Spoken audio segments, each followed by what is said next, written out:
Hi, everybody, and welcome to our November water session. It's great to have so many familiar faces joining us today and new friends as well. I'm Ellen Southern, and I'm a strategic partner with the Seattle 2030 District.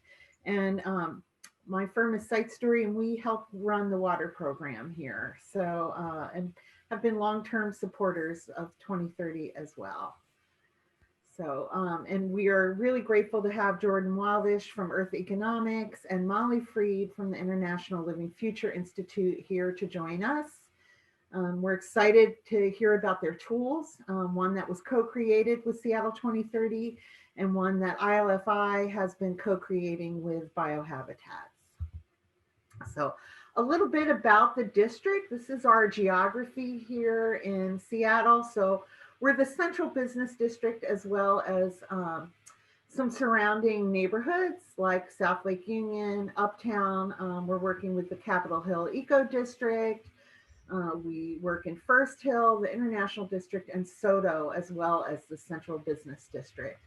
And Seattle 2030 is part of the 20 cities of the 2030 districts across the country, with the goal of reducing substantially the impacts that buildings have on the environment. And it's a co-led program.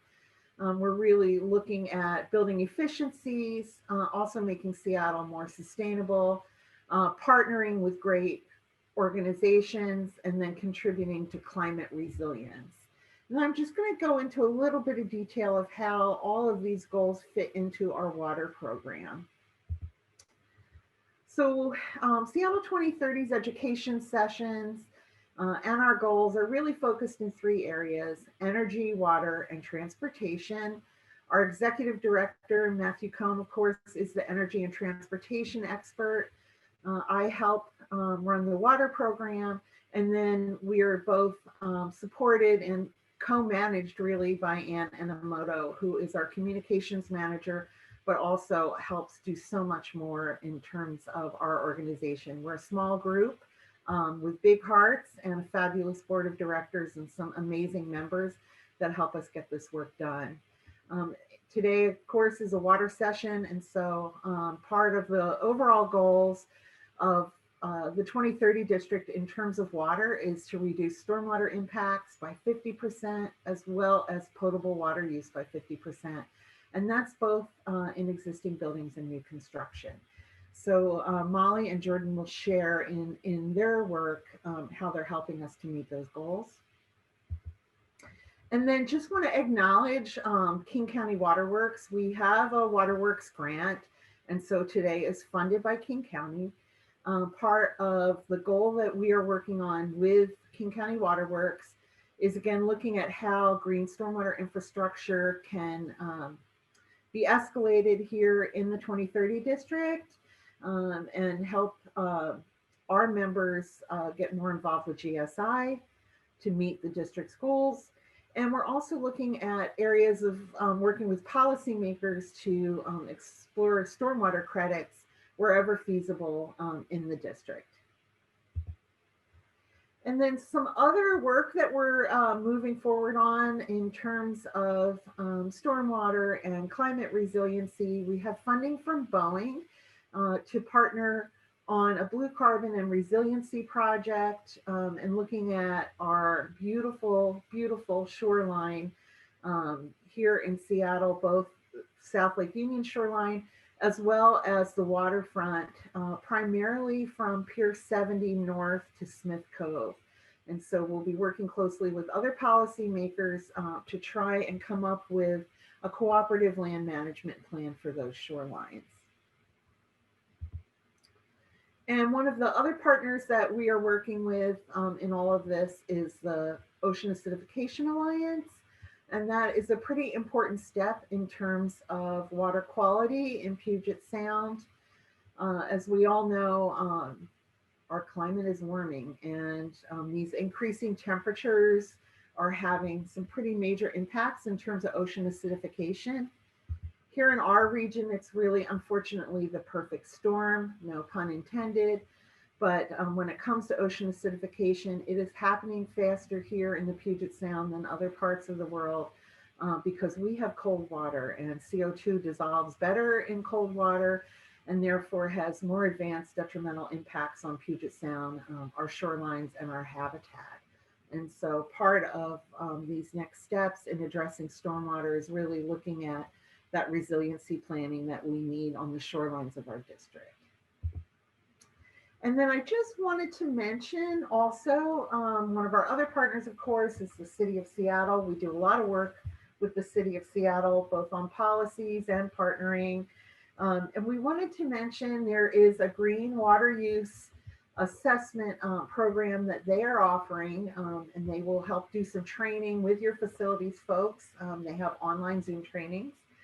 But the idea is to find ways to reduce your water use and in turn reduce your water and wastewater bills. So we would encourage all of our members or anyone who's working on projects in the City of Seattle to consider this tool as well in terms of assessing what your costs are and what your impacts are where stormwater is concerned. And then lastly, just want to point out, we have our online report about this is our annual report, and we've got some great ideas and content in there about stormwater and the work we've been doing. So I would encourage you to go online and see the bigger picture of the Seattle 2030 district and everything that we're accomplishing in the realm of stormwater, potable water, but then also transportation and energy. And so with that, I'm going to turn things over to Jordan Wildish. I just want to point out, Jordan's going to be sharing our stormwater calculator tool for commercial projects. And I do want to give a shout out to Stephen Fry, my predecessor, who launched this tool in spring of this year. But Stephen's really the one who did the heavy lifting on this work in partnership with Jordan from Earth Economics. Thanks, Ellen. Let's see, I'm getting that screen sharing disabled message. Is it possible to add me to the screen sharing list? You bet. So I'm going to stop sharing there.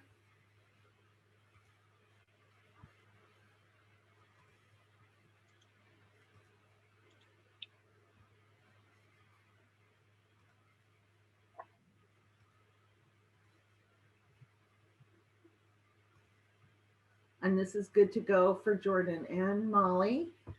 Jordan, when you're pulling up your PowerPoint, I'll just mention a few things about you. Jordan's a consultant at Earth Economics.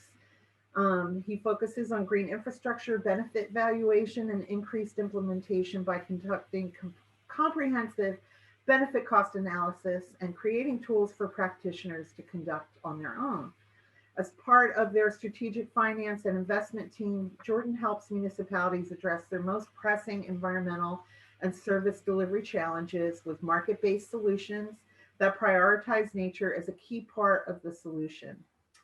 I will mention too, Jordan's a former Environmental Defense Fund Climate Corps Fellow and an NRDC E2 Fellow. So with that, I'm going to let Jordan take over. Thanks, Ellen. Good morning, everybody. So my name is Jordan. I'm a consultant with Earth Economics. I'll be speaking about some of the work we've been doing over the spring in collaboration with the Seattle 2030 district to develop a tool to calculate the costs and benefits of water capture and reuse systems in Seattle specifically.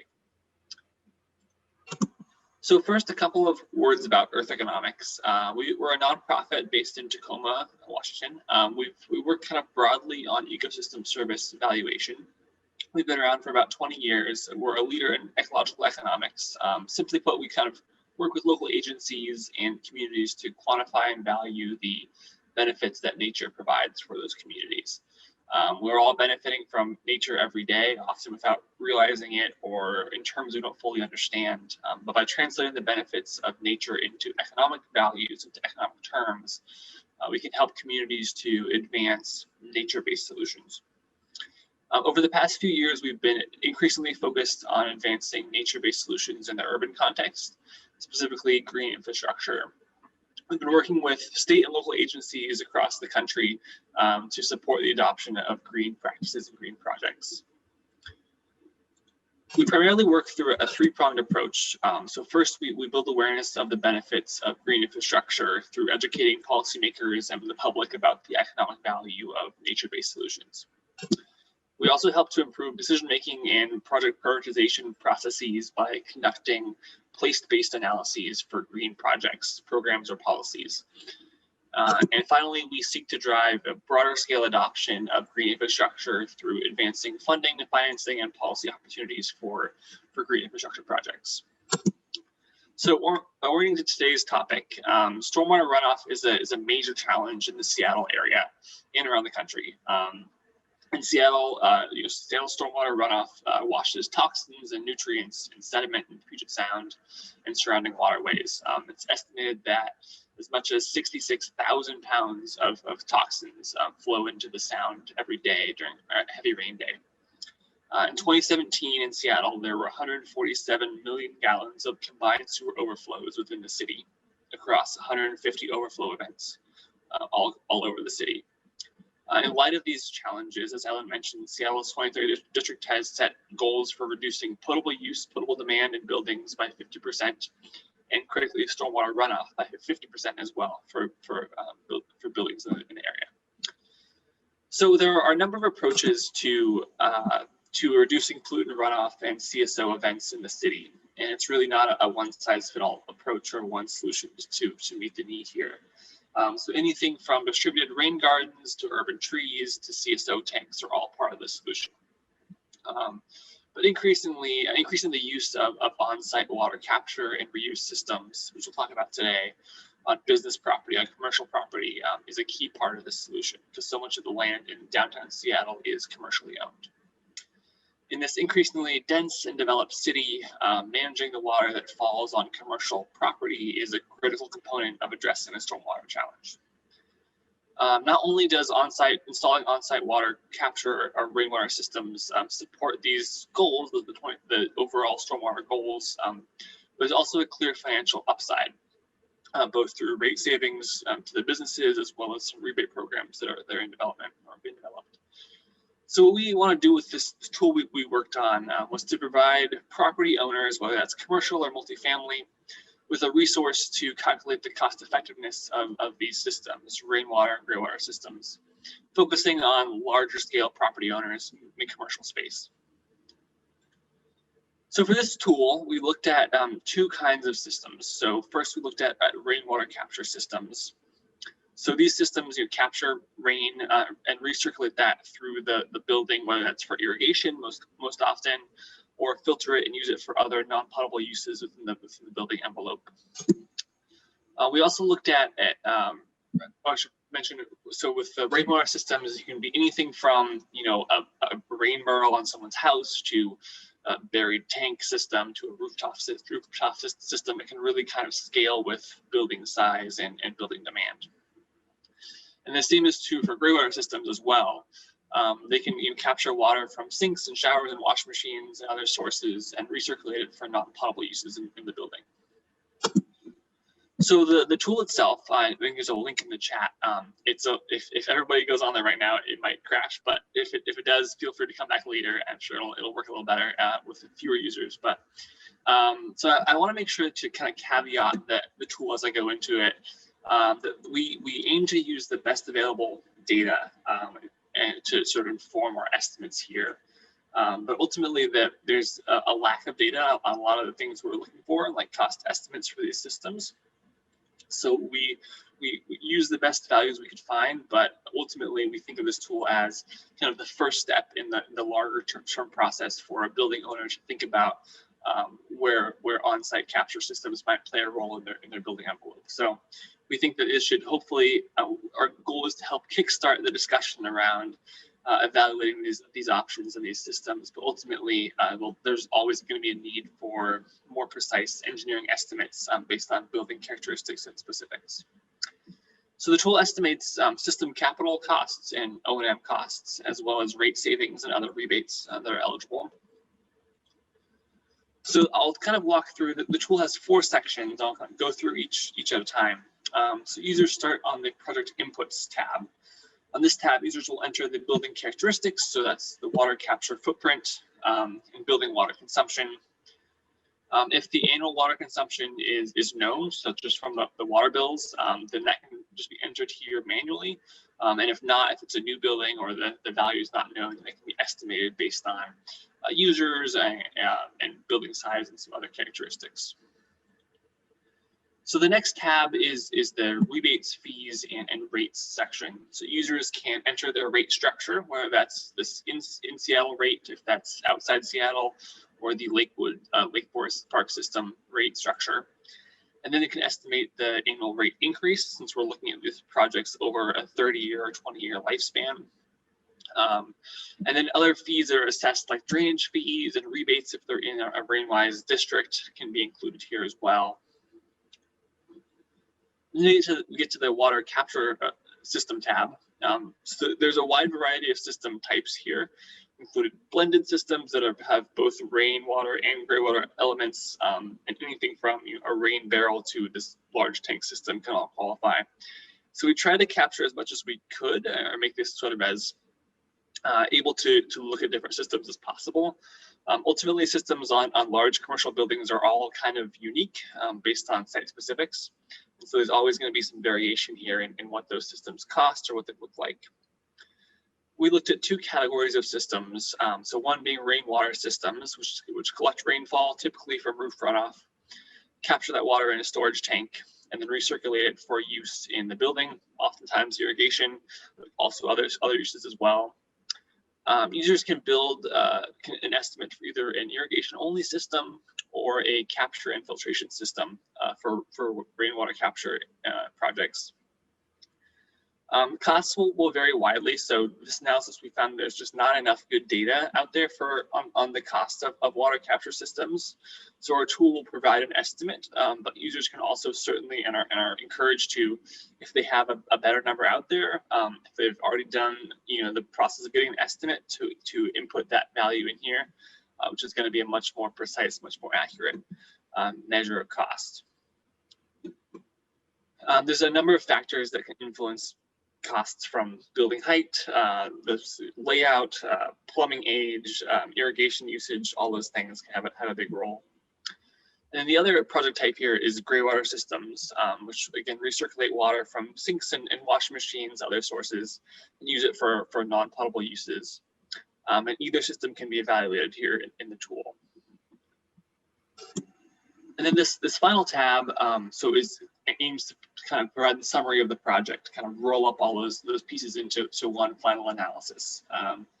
Users can set their discount rate, so the time value of money, which is just a pretty standard part of a financial analysis for a project. We wanted to make sure to present this in financial terms, as folks are looking to make the case for investing in these systems. I think it's helpful to have those kind of key financial metrics to use.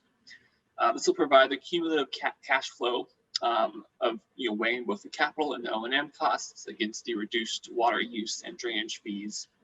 It can be exported into a report by the users.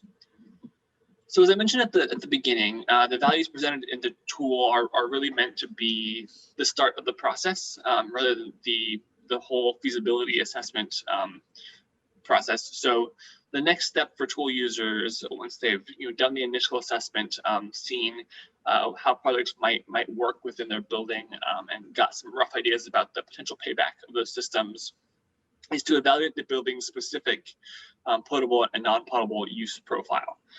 So how much water is used in landscaping? Is there an HVAC system with cooling towers? Those can all have a big impact on what kind of system makes the most sense for that building. And then to determine the storage and treatment locations in the building, it's ultimately an engineering question. Placing the tank in the right spot to minimize the need for additional pipes is all kind of this math problem to minimize costs there. Ultimately, it's an engineering question. And once the system is installed, then adding a meter to monitor the amount of water captured and used is kind of a critical piece to measuring progress towards that 50% reduction goal.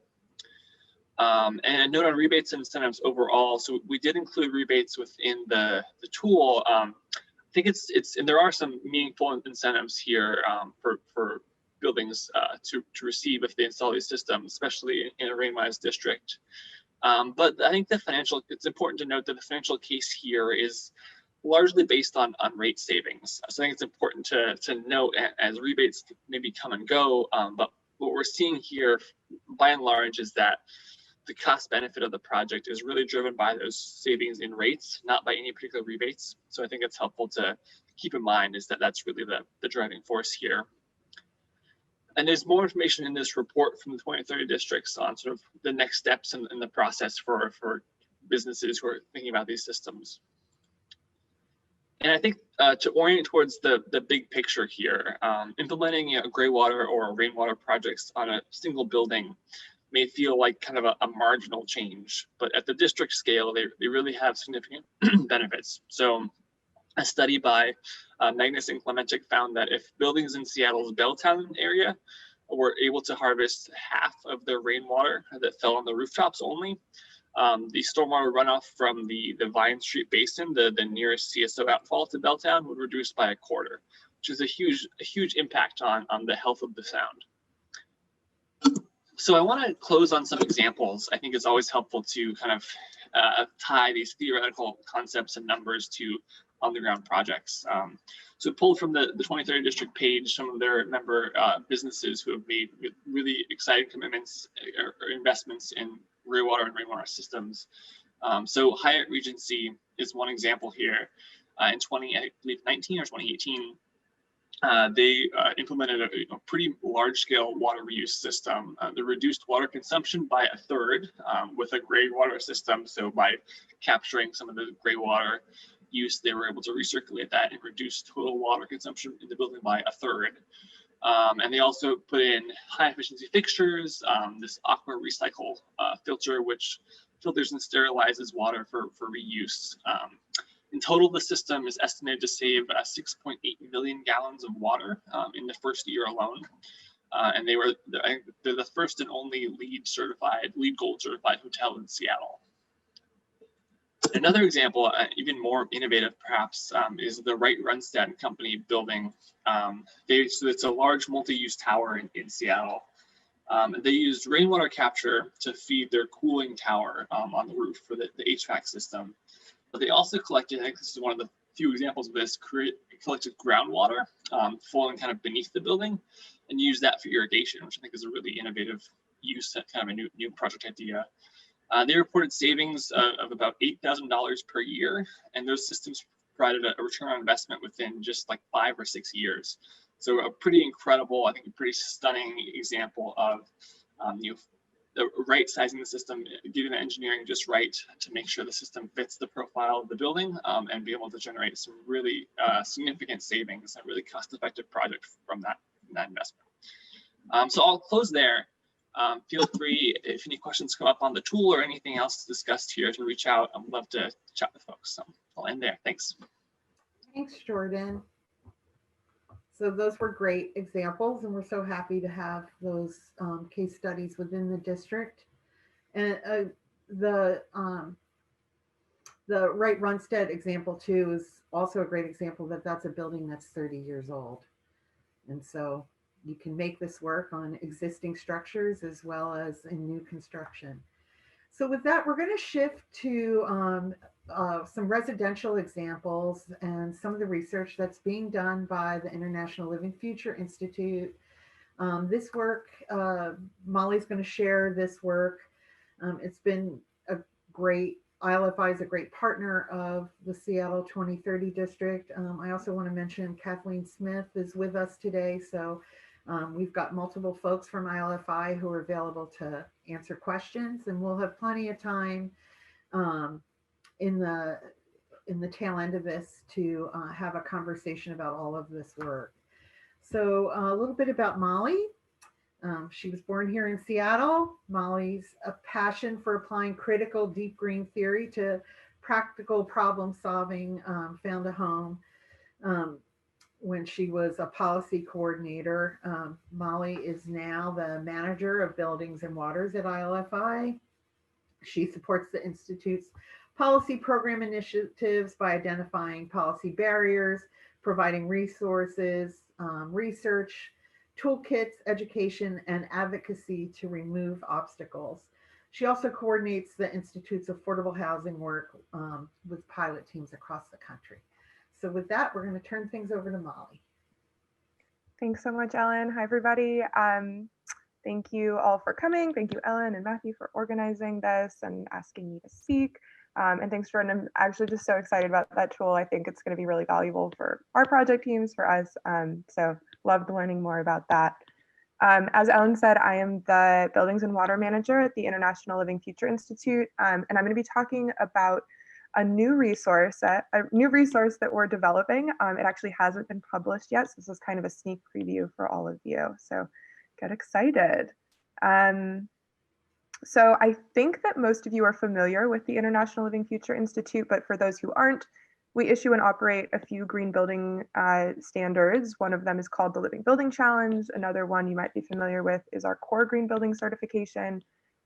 Each of these certifications have several performance areas. We call them petals. And so we're going to specifically be talking about the water petal today.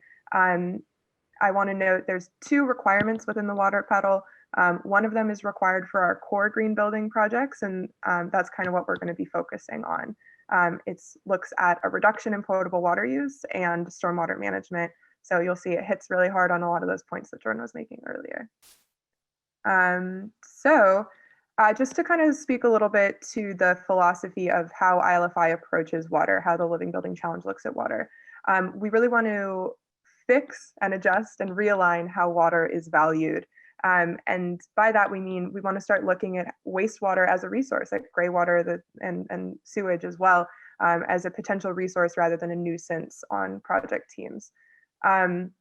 We create buildings that work within their watershed that are responsive to the carrying capacity of the site, but that don't necessarily operate as islands, but actually work with and supplement and add resiliency to the existing municipal or district sealed systems. And we can talk about that a little bit later.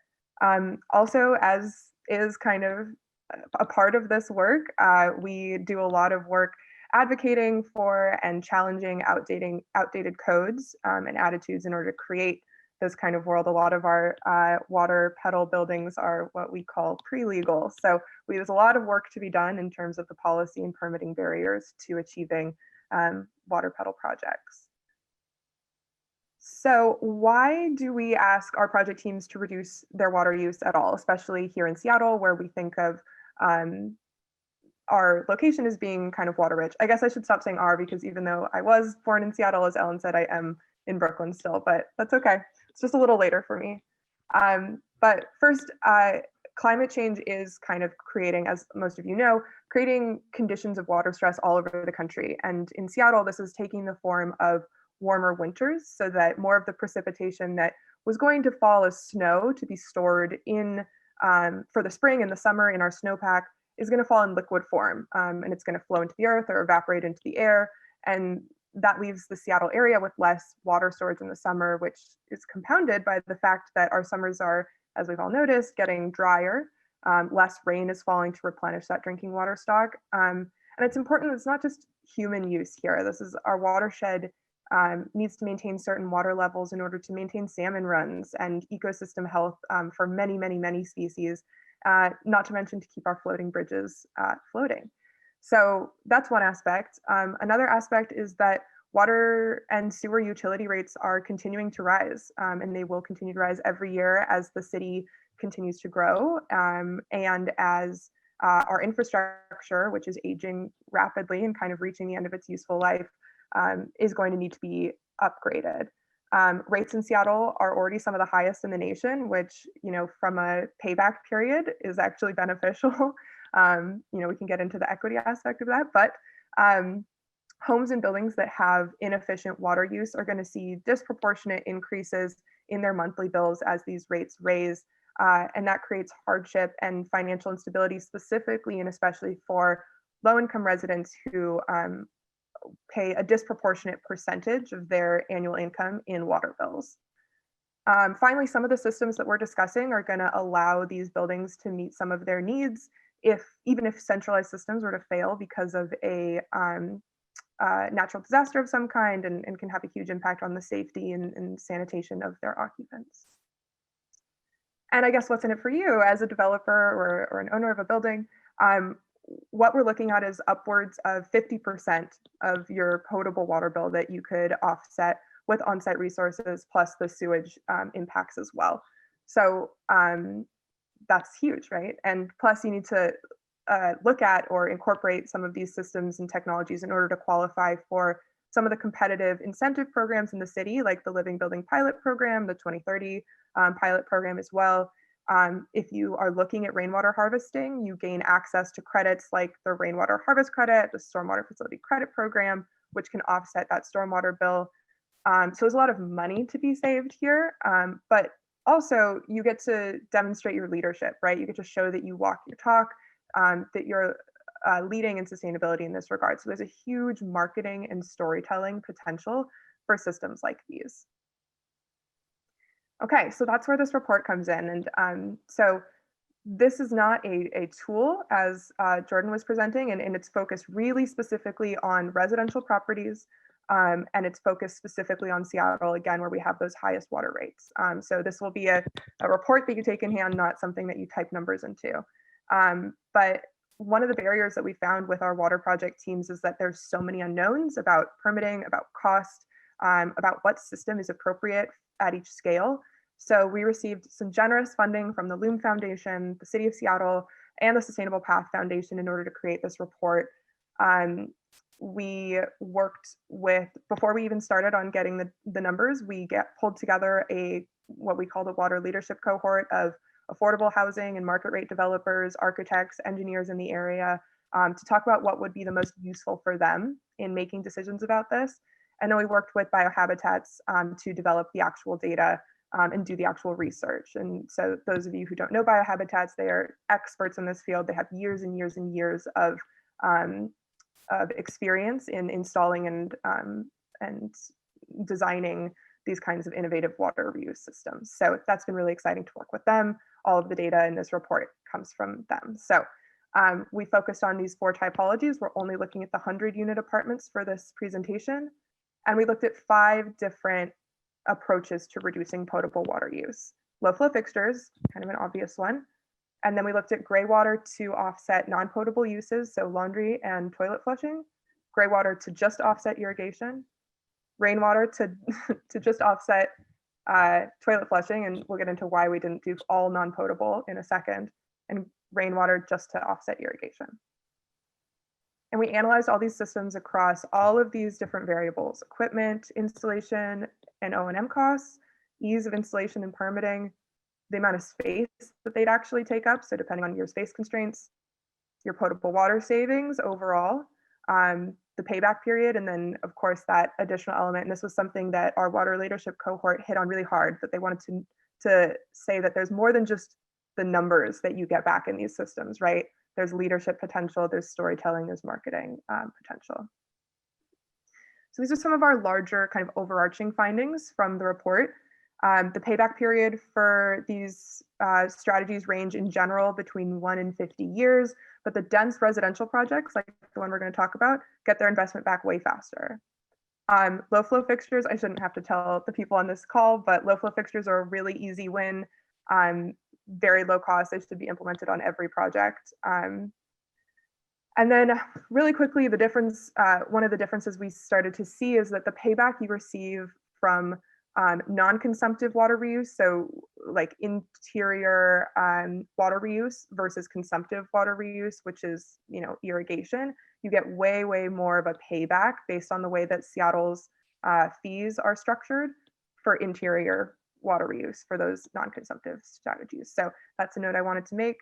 And then this is where we get into the rainwater strategies. You all are aware, we have a very dry summer period in Seattle. And because of that, rainwater cistern sizing offers a really declining marginal return. So we encourage in this report, we actually set it up so that the systems have a municipal redundancy during the dry months, so that developers can avoid the cost of a cistern large enough to last through those dry months. So right sizing the equipment is a key to a reuse strategy. Just as an example, after decreasing the townhome cistern size for the rainwater to irrigation strategy from like a full year to 9 months, the payback period decreased from 300 years to 81 years. So huge impact for just 3 months.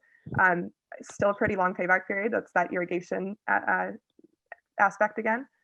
And then finally, greywater systems really offer the most substantial opportunity for potable water savings because, again, they can meet that need year round in Seattle. And we're looking at up to 50% of a potable reduction saving in those 100 unit apartment buildings.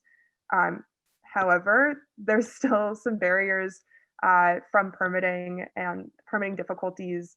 We're seeing that actually at all scales. So that's not just specific to the density or the high density projects.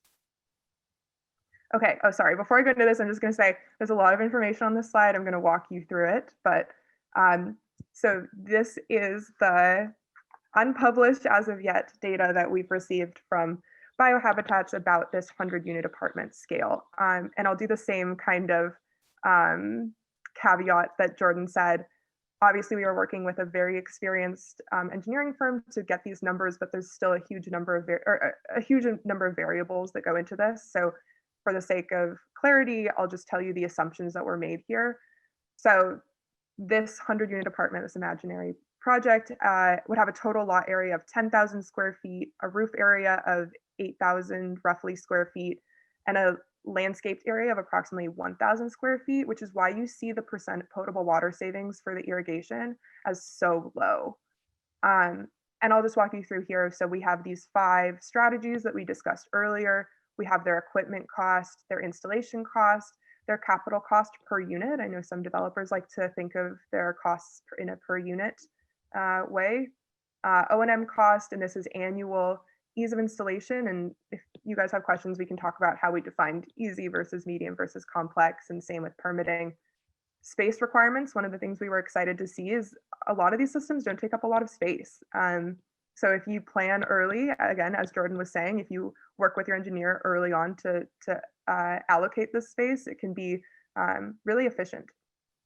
And then that potable water savings. You can see a whole 17% from just investing in low flow potable fixtures. And then again, 50% from that greywater to non-potable. So that's something we're really excited about. I want to note here, there's a little icon that the maximum amount of harvestable rainwater from the roof in this example could only meet a quarter of the annual toilet flushing demand. But it does, you could meet the full irrigation demand. And as with all the other typologies, if we had sized that cistern to provide enough water to span the summer months, it would have had to be 150,000 gallons versus if it goes dry during the summer, it is about 15,000 gallons. And that's what we used for this financial analysis, was that 15,000 gallons. So the daily greywater generation for this project is approximately 6,000 gallons per day. And the code allows, the chapter 15 of the Washington Administrative Code allows for the use of treated greywater inside a building for toilet flushing like this, but it does require that the water meet all the requirements for Class A reclaimed water. So that likely means that the system would require frequent testing and possibly even a part-time operator. And as Jordan said, you can kind of right size this equipment and the system to the building. So what we made a recommendation for each typology. And so we recommend for this project or a 100 unit apartment to invest in low flow potable fixtures, greywater for non-potable, which is getting you to 67% reduction in potable water use. And then we actually recommend that they look into rainwater for irrigation. And this comes back to that marketability and storytelling kind of opportunities where an above ground cistern can just be such a compelling visual for occupants, for tenants, for developers to potential tenants to talk about their commitment to water savings. And it's just very visual, and we think it would be worth it. Okay, so that was kind of the overview. One of the things we learned doing this report with biohabitats is that there are a few small things that you can do in your design in order to save a lot of money down the line. And one of those things is looking at above ground cisterns. So a majority of the costs that are associated with the equipment and installation of rainwater systems are due to the material.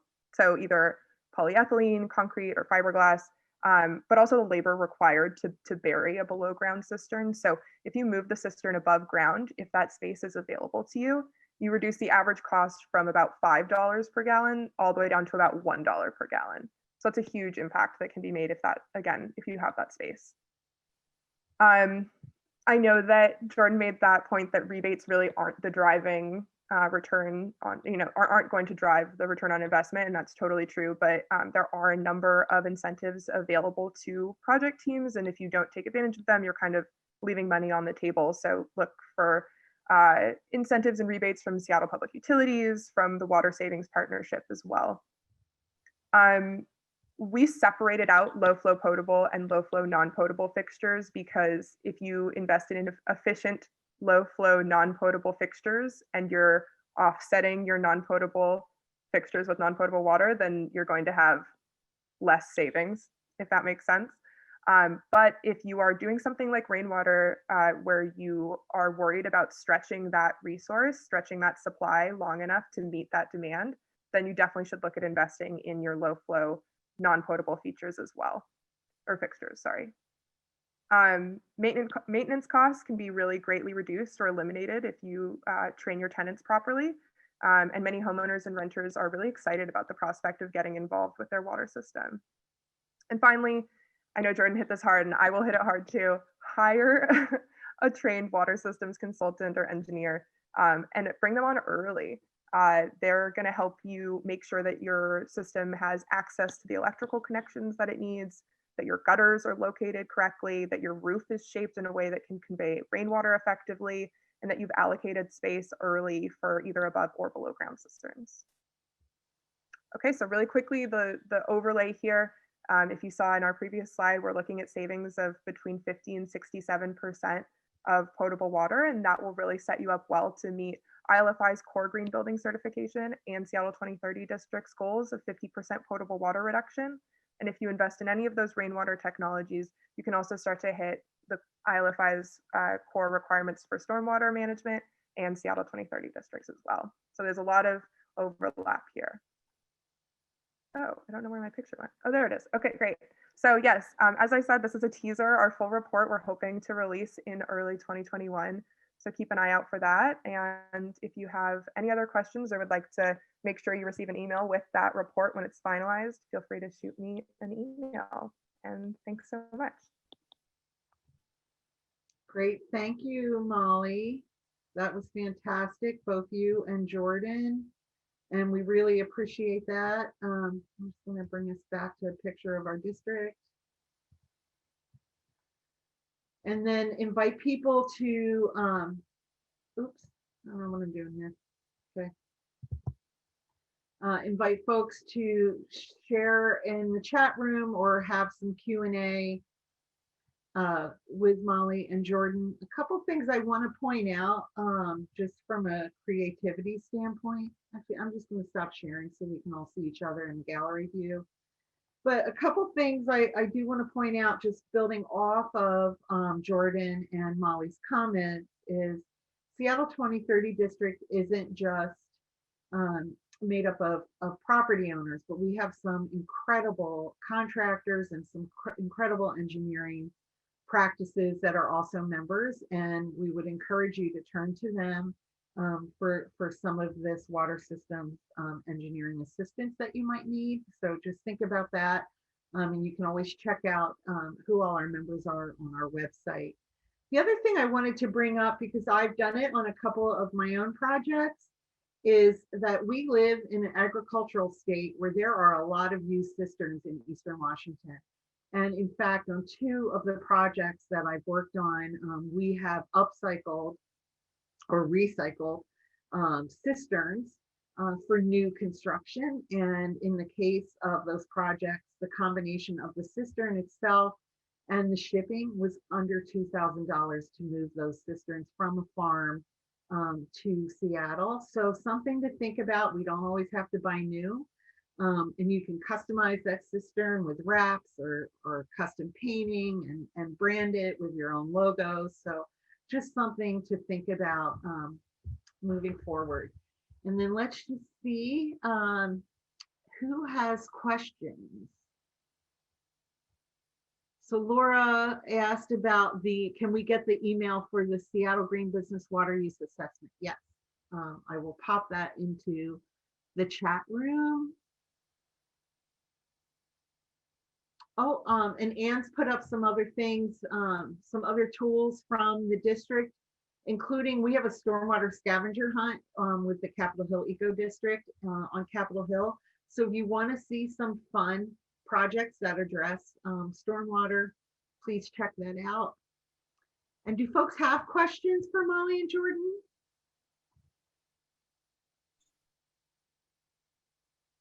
Oh yeah, I see a question from Laura. Will the report include an average cost per square foot? That's a great question. I think we could do that really easily. Yeah, I think right now we have it broken down by overall and then by cost per unit, but we have the square footage of each one. If you think that would be valuable, we can definitely put that in. That would make it super easy to explain to a client really quickly. Great, thank you. That's really helpful feedback. I appreciate that. I'll make a note.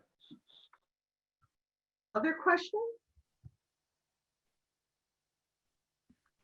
Do we have any members on this call that actually used our tool?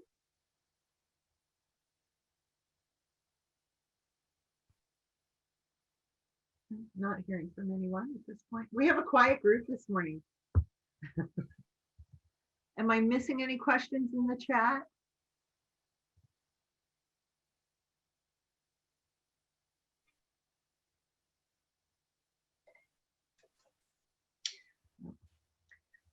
Did you folks have anything you wanted to share in regards to the water tools? Oh, here's one from Aaron. Do these tool reports translate to single family? If not, what would it take? I'll let you both answer that. Yeah, let's see it. Maybe reports in the tool or reports on your end. So I guess we can both answer for our own ends. But so we developed the tool thinking about larger scale than single family. That said, I think given that it's customizable, you can certainly fit a single family project in there. So I would encourage, if it fits sort of what you're working on, to give it a try and let me know how it works. If there is like gaps or missing pieces, I would love to know, so I can hopefully tinker it to make it better fit single family. But in theory, it should be able to work with a single family project. Yeah, and from our end, it does specifically include the single family typology, and that has been I would say, the most interesting / troublesome typology from our perspective, specifically from a permitting standpoint. So we thought that we were just doing a basic financial analysis, and the single family home typology launched us into conversations with King County Plumbing and the state DOH, and like we essentially we learned a lot about the limits of the code in Seattle to allow for cost-effective greywater reuse. There are systems that exist and that have been installed around the country that are really like plug and play, like $5,000 systems for single family homes that essentially treat sink and shower water and just use it to flush toilets. And it's just an immediate, 30% potable water savings. But due to the code in Seattle, we are not allowed to use those systems. Instead, you have to design a system that includes, filtration and coagulation and all of these really kind of intense treatment mechanisms that are quite expensive and quite difficult to implement at a single family scale. So we have been really struggling actually with the single family typology because the numbers are really bad in order to design and install and operate a system that can be permitted. in Seattle in order to meet the kind of 50% reduction that we're hoping for. So we have actually, quite a few case studies of families in Seattle who have done this, but they just have done it from a place of like being really values driven and really wanting to invest. They weren't doing it to make money in 5 or 6 years. So yeah, that's been really interesting. We really, really wanted to make the numbers look good at the single family scale, which is why we were pushing so hard to actually create a permitting pathway for this affordable system. And it just doesn't look like it is feasible for a number of very technical code reasons that I could get into if folks have follow-up questions. Thanks, Molly. Peg posted something, let me find that, just about the hurdles of rainwater for toilet flushing that we're still overcoming in our region. Any thoughts about that? From like a permitting perspective or Yeah, and technical? I think both, and maybe also I think there's probably still, from what I hear on the real estate side of things, there's also still the perspective of consumers and this idea of colored water and getting over some of that when it comes to facilities.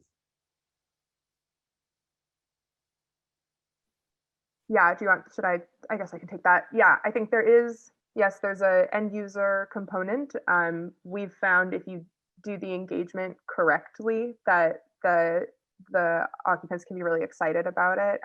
Z Home, one of our projects, uses rainwater for toilet flushing, and the occupants kind of love like monitoring how much water they have left and adjusting their usage based on that. So that has been kind of cool to see. But yeah, the residential permitting red tape to overcome it. I guess this could be a good opportunity to plug. ILFI is working with some folks from the city of Seattle, from the Department of Health, from SPU, from other advocacy groups around the state to pass a new piece of legislation that would direct the Department of Health and King County, consequently, to create new water codes based on the risk-based framework. I don't know how many folks are familiar with that resource, but it essentially would rework the permitting process so that the amount of treatment that homeowners or buildings would be required to do for the water would be commensurate with the risk of exposure from that water. So, for example, you wouldn't need to treat or the quality of the original water and the risk of exposure of the use of the water. So you wouldn't need to treat rainwater that's being used to flush toilets the same extent that you need to treat rainwater that's being used for subsurface irrigation, for example, because the risk of exposure is much lower. So we have a piece of legislation that's in the state. It is on hold right now. We're trying to find a sponsor for this piece of legislation called HB 1747. And right now all of the organizations that are working on it don't have the capacity to be working on it, just with everything that's going on right now. And so I just, because of this effort with the single family home permitting, reconnected with a lot of them, and we're hoping to push it forward. So maybe once that happens, we'll put out an ask for all of you. It sounds like you're all eager to help make this happen. I'm so happy to hear that. We're really eager to make it happen too. So once that happens, we'll just get you all to call your Congress people and, pass it on. So great. I love all the enthusiasm in the chat. That's fantastic. I do see one, like how can we help? I mean, because we are looking for a new sponsor, if anyone has connections or knows someone who might be interested, that kind of friend of a friend or connections where we can, really get in front and talk to people would be helpful. Yes. That's great. Thanks. And folks can reach out to us too, if you want to know more or stay in touch. But I think, that's something that we'll all get behind. And then I just want to make sure, Todd, you had a question, Todd Vogel, but I think your question got answered by Molly. That's right. Thank you. And then one from Robert, and this will be our last question, unfortunately. From Robert Hanlon, have you seen an uptick of interest in conservation efforts and installations during pandemic times? Great question.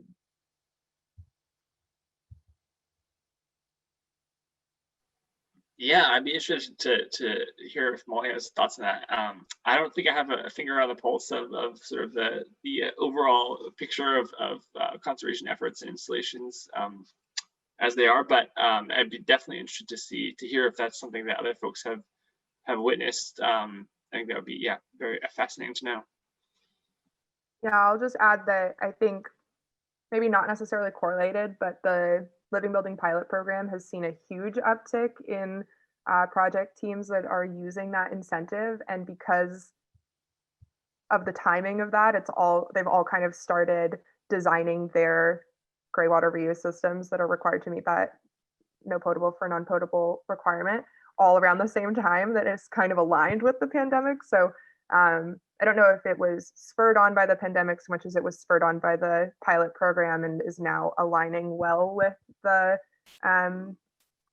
pandemic. But we are definitely seeing there's going to be a lot of large scale commercial and residential projects emerging in Seattle that are looking at these technologies and are putting them in, which is super exciting from our perspective. Great.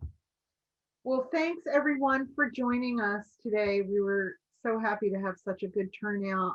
Ann Inamoto is going to pop our next event link into the chat room, but we have an exciting way to wrap up the year. Our December event session, education session will include wastewater recovery systems and working with King County. So with that, just want to give a round of applause to Molly and Jordan and to everybody else for getting up early and joining us for an 8 o'clock session. It's great to see everyone. Stay safe, everybody, and we'll be here when you need us. All right, take care. Thank you so much, everyone. Thanks, you guys. Bye. Hey, nice to see you guys. Good to see familiar faces. Same here. We're lucky to have such a great green building community. Yeah, definitely. And you said the link will be in the chat for the next one? Yeah, Ann's popping that in now. Okay, I appreciate I didn't register, and I got to give appreciation to Matt Combe. He sent it out the last minute, so I was able to join. So thanks to him. I'm grateful. Yeah, and you can always call on any one of us if you need a last minute link. We're always going to welcome folks to join us as much as possible.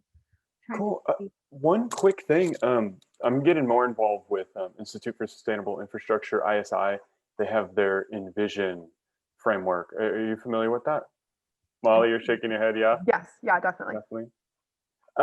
So I'm kind of building a partnership with them to get them a little bit more involved on the West Coast. You know, they're mainly East Coast and the South. They're putting on a pretty awesome conference this whole week that I've been tuning into. I know they're really specific to infrastructure. They try to stay away from just occupied buildings, but have you worked with them at all? Have they, expressed interest in, kind of rolling in your data to supplement their framework at all? We haven't worked directly with them, actually. I mean, to my knowledge, at least, but we do have some project teams that are kind of cusp Envision and LBC that, because of that, I've become a little more familiar with the program because they're trying to, align to a little crosswalk. So no formal partnership yet. Robert, if you want to take a look, it's an older report. It's from 2018, but there is a link on the Salmon Safe website to comparing rating systems. It's very complimentary, but it shows where there's some gaps and also where these different systems might complement each other. But my impression of Envision is it's been really focused on government policymakers, partly because it was developed at Harvard, and Harvard has a pretty rigorous training system for city managers. So the success has really been at a government level. Mhm. But in terms of comprehensive whole systems approach, I would say that ILFI is still the most rigorous in terms of, or the living building challenges, and that probably the best approach is a combined rating system because Envision's just very, very focused on certain levels of decision making, and again is really built at scale for government. Yeah, large projects, more so like the planning framework as opposed to certifying an individual building or single asset. But yeah, I agree. It's kind of like a layering approach. Yeah. You could start with the framework and then focus in on ILFI and LEED and go from there. But I'll check that out. Do you have a link, or is it easy to find on the Salmon Safe? You can just go to Salmon Safe. They're promoting 2030 right now, and I don't actually have the link handy, but you can just Google Salmon Safe rating systems, and you can see the differences in how. And again, it's very complementary. It's about where there's complements and where there's gaps. Mhm. So it's cool. it's not necessarily a brag document as much as it is how do we fit all these systems together That's and work great. together on it. Yeah. But I would say probably where the Living Building Institute is concerned, or where the LBC is concerned, looking at living communities and then inserting Envision from an infrastructure standpoint is probably more logical. Start with the LBC model and then look at these other tools and how they support other areas of need. Cool. Well, I'll definitely be sharing 2030 districts with the group in this conference. It starts again in 30 minutes. So, and they're on the East Coast. I got up at 7 to start it. It's just, Fun. well, awesome presentation. I'm glad I was able to join. I hope everybody's been well and dealing with this crazy rain. Speaking of water conservation. Yeah, we have a lot of work to do, don't we? We gotta capture it. Yeah. Thanks, Robert, and thanks, Ellen. Good to see you. Take care, Have a good day, everybody. everybody.